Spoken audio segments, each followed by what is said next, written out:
Hi, guys. So today we are going to take a look at another article tracing the argument. This one is called Would You Implant Your Phone in Your Brain? It says future technology could make it possible. So, again, as we are going through this article, you need to read it more than once. Um, it's not possible for you to know which side is which and which evidence matches which until you've read it through once and then you go back and pick through it.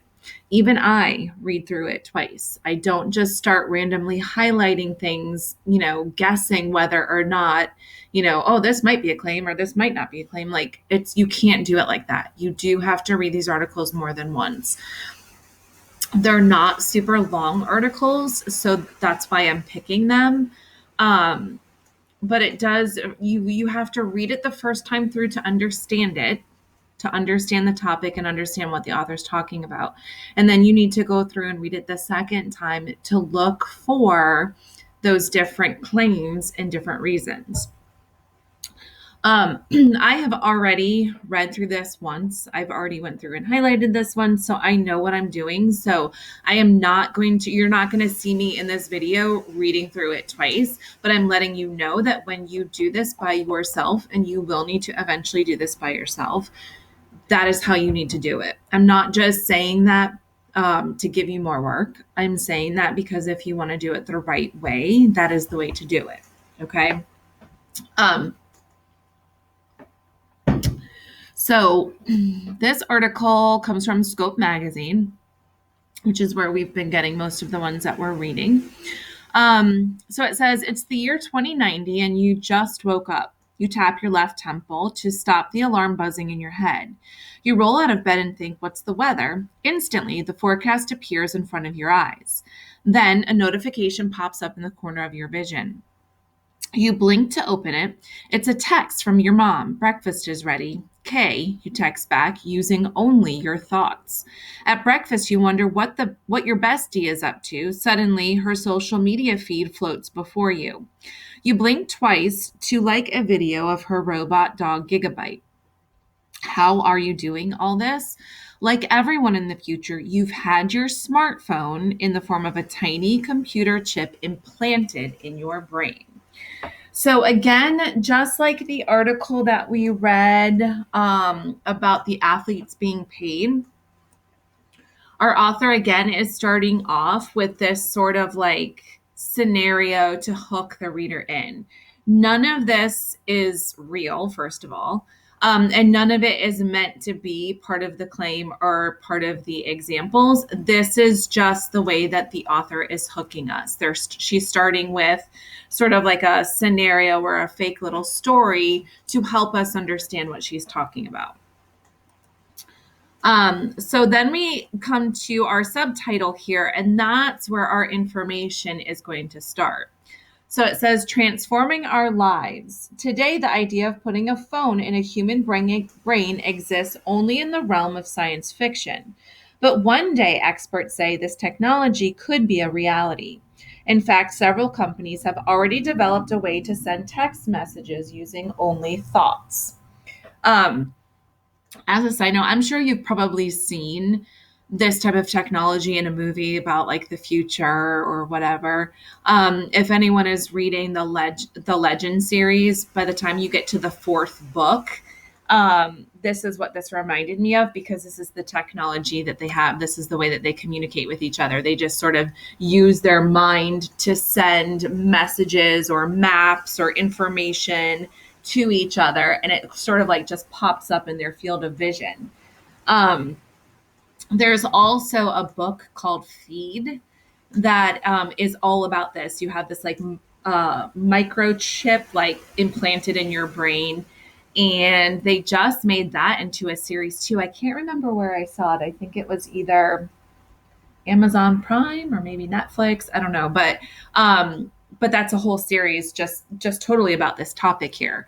So it says this future technology would undoubtedly transform the way we live. For one thing, imagine how convenient life would be. We wouldn't have to worry about cracked screens or accidentally leaving our phones at home. As implants, our phones would always be with us, safely tucked away in our heads. So, what I see here is our first reason. So, obviously, when it comes to claim, we're going to have one side that is saying, yes, this is a great idea. You should implant your phone into your brain or get a brain implant or whatever we want to call it. And then obviously our other side is going to be arguing against it. So this is our first reason. They're saying, well, imagine how convenient life would be. You don't have to worry about cracked screens, leaving your phone at home. It would just be a lot more convenient. What's more, we'd be able to multitask even more easily than we can now.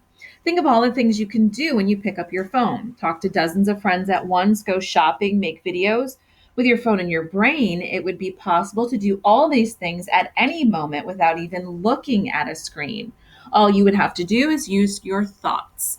So here is a second reason why this would be a benefit, why this would be a good thing. We are able to multitask better.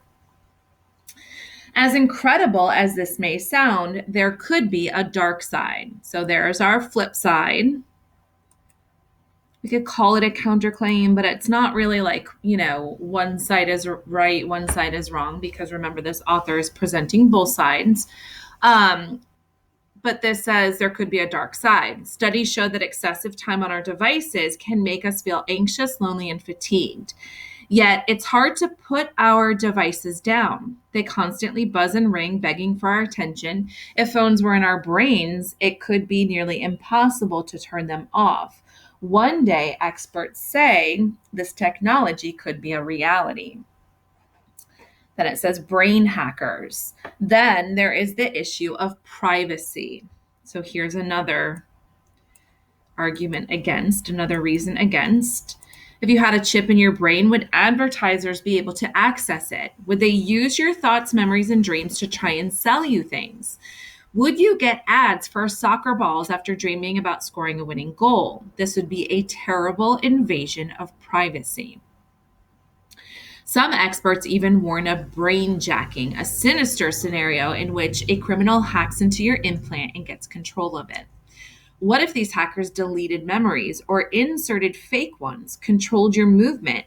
This might sound far-fetched, but there is much we don't know about the human brain and what this technology could lead to. So I'm going to highlight this as another reason.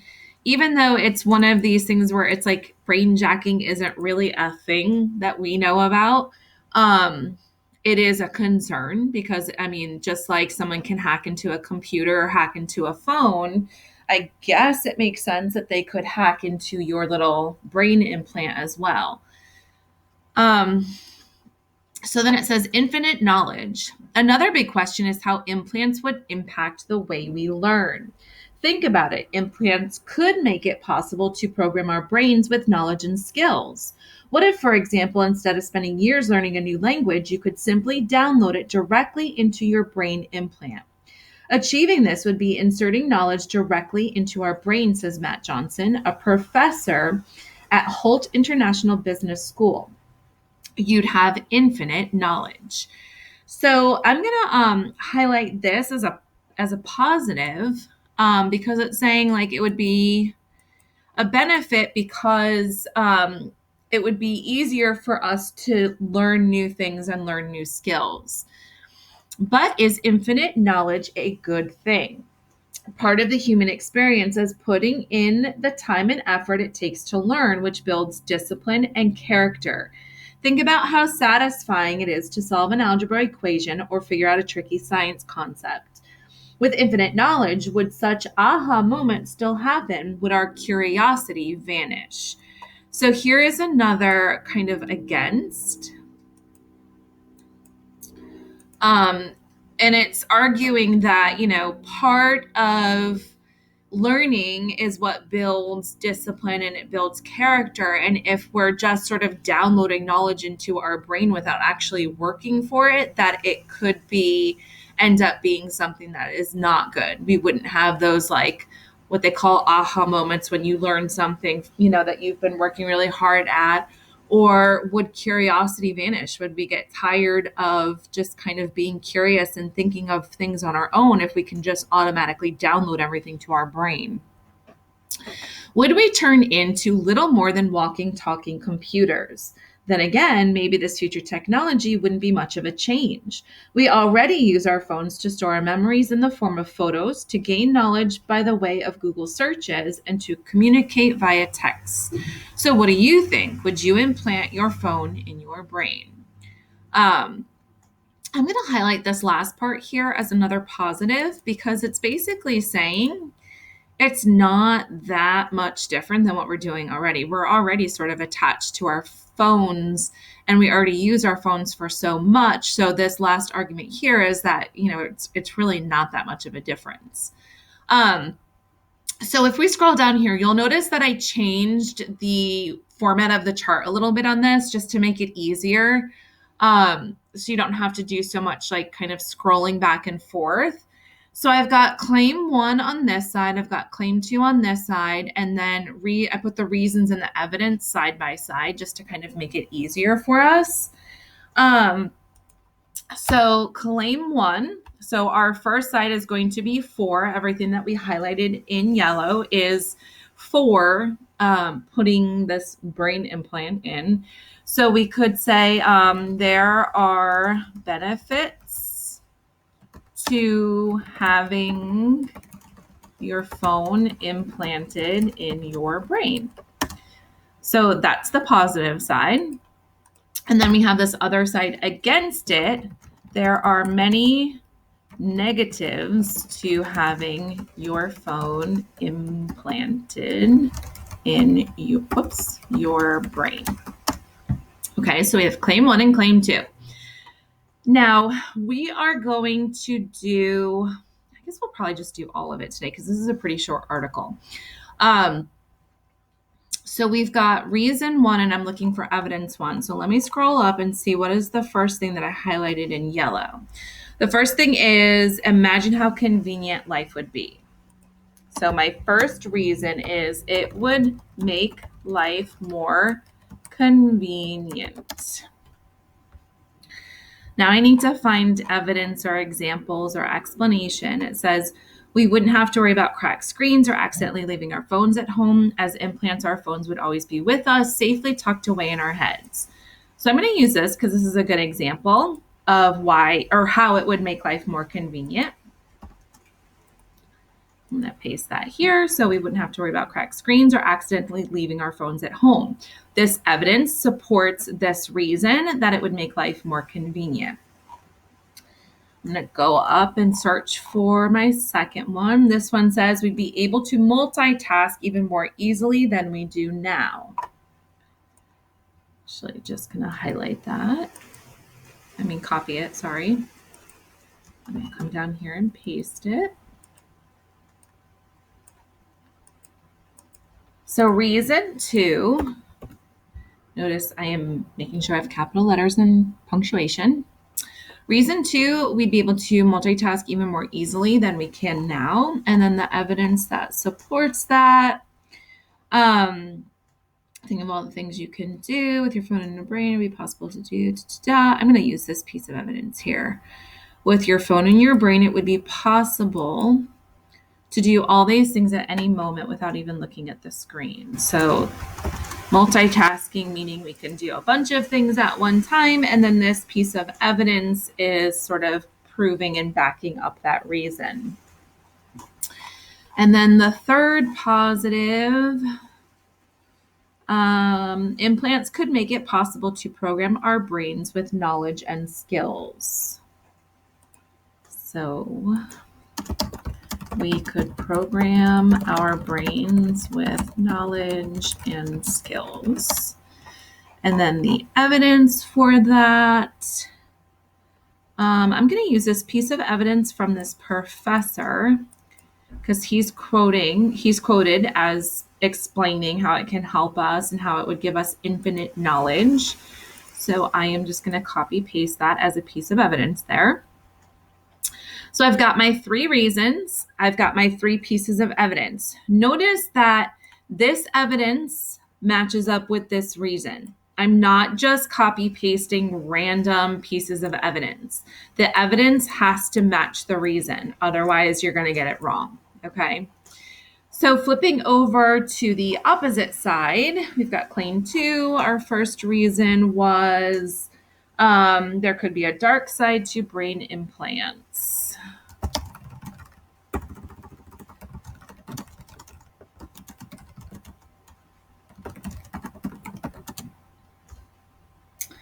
And then a piece of evidence. This is that part where it's talking about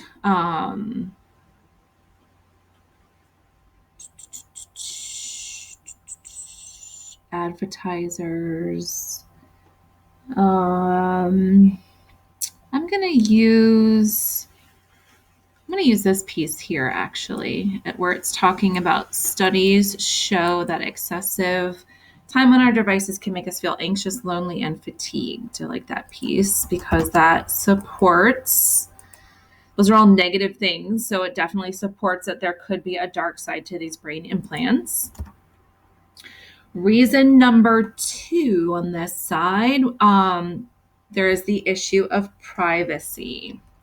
I'm going to combine this privacy issue here and this brain jacking example here. I'm going to combine those together into one because it's kind of talking about the same thing, basically just that someone can kind of get into your brain and take over. So I'm going to say there could be an issue with issue of privacy and brain hacking, or brain hacking or brain jacking. Okay. And then I need to find some evidence, and there's quite a bit of evidence in here. I think I'm going to use this piece here where it says there is much we don't know about the human brain and what this technology can lead to, because that's kind of proving the point that, you know, this is new technology and we don't know what it could do or how people could take advantage of it. So, the issue of privacy and brain jacking. And then over here, we don't know everything about the human brain and we don't know what this technology can end up doing. And then our last our last reason here was against, because it was talking about like being able to download things straight to your brain. So I'm going to use this here. Putting in effort, I'm going to just put it in my own words, putting in effort to learn things builds character and discipline.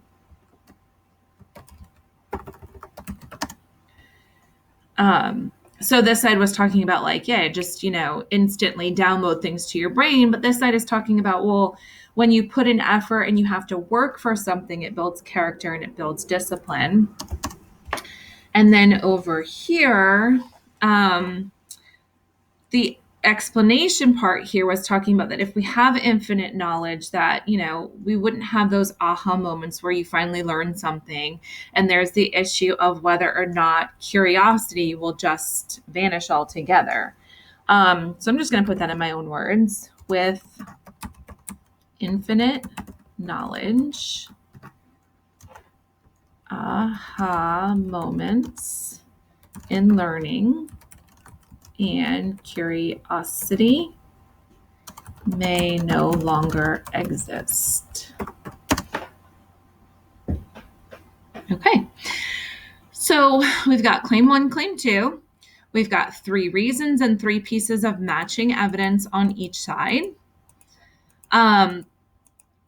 I think for now, that is enough for today. And then tomorrow, you're going to go through like you did last week, and you are going to look for and highlight your pieces of evidence, your explanation in the green. And then you're going to answer this at the bottom here. But for today, just make sure you have everything filled out here the way that I have it done, and that you've got all of this highlighting done correctly. If you have questions, let me know. Send me a message in Remind, send me an email, and I will get back to you as soon as I can. Thanks, guys.